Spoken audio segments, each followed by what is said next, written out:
मैं तो हर एक चीज़ में मौजूद हूँ, एक एक कण में, एक एक तिनके में मौजूद हूँ। तुम जो खाना पकाने जाते हो, जितने प्रकार की चीज़ों का प्रयोग करते हो, सब कुछ में मैं हूँ। तुम्हारा भोजन स्वादिष्ट बनता है, उसमें भी मैं हूँ। और जिस दिन तुम्हारा भोजन स्वादिष्ट नहीं बन पाता है, उसमें भी मैं हूँ। दिन में भी मैं हूँ, रात में भी मैं हूँ। इसीलिए ऐसे बनो कि हर चीज़ को स्वीकार करो। हर समय हर चीज़ मन अनुसार हो जाए ये ज़रूरी नहीं, ये आवश्यक नहीं। तुम जैसा खुद को भी देखना चाहते हो ना, ज़रूरी नहीं कि बराबर हर वक्त वैसे ही बने रहो।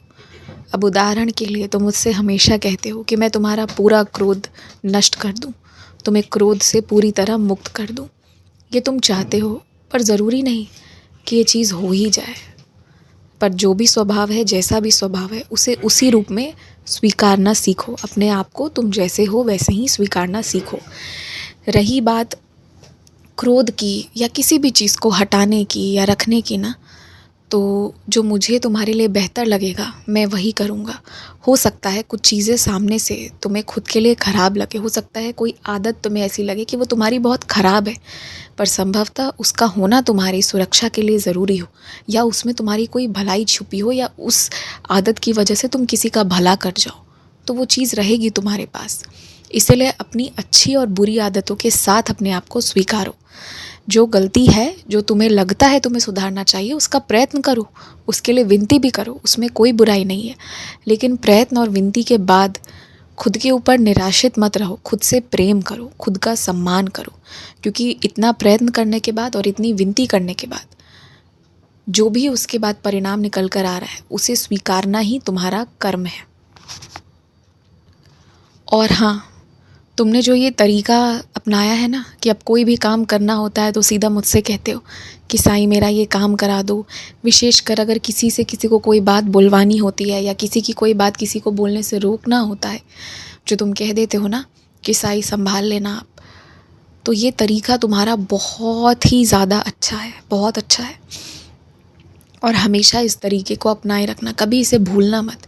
अगर ये आदतें अपना कर चलोगे ना, यानी कि अपने गुरु के चरणों में हर एक चीज़ डालकर सब छोड़कर आगे बढ़ोगे, तो आगे बढ़ते जाओगे, कभी पीछे मुड़कर देखना नहीं पड़ेगा।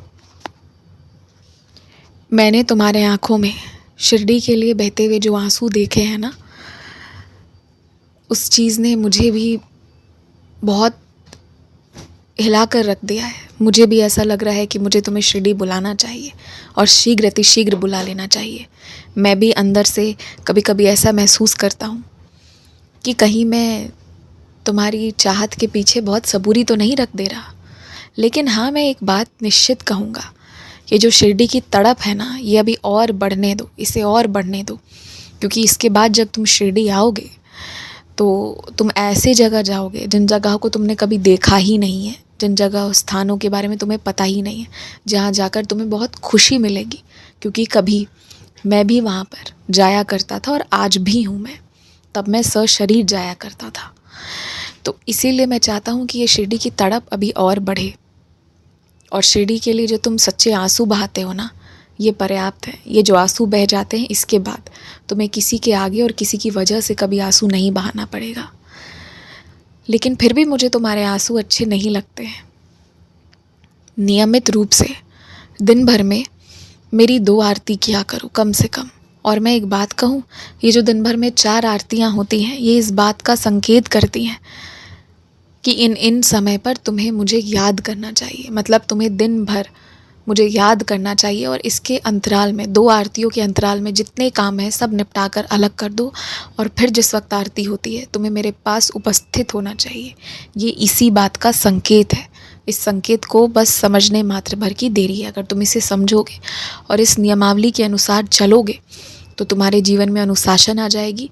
और जो रात वाली आरती होती है ना, शेष आरती, उसके बाद विश्राम करने का नियम बना लो, और सुबह की आरती से पहले पहले नहा धोकर तैयार हो जाओ, और 2 आरती के अंतराल में अपने सारे काम निपटाओ। जब ऐसा आचरण रखना शुरू कर दोगे तो देखना, तुम देख लेना कि तुम्हारा जीवन तुम जैसे चाहते हो वैसे उस रूप में वो परिवर्तित होता जाएगा। खूब खुश रहो, आयुष्मान भव। घर की चिंता मत करो, आराम से रहो। जहाँ सबको आराम हो रहा है वहाँ सभी ऐसा कोई काम नहीं करेंगे जिससे कि तकलीफ़ हो।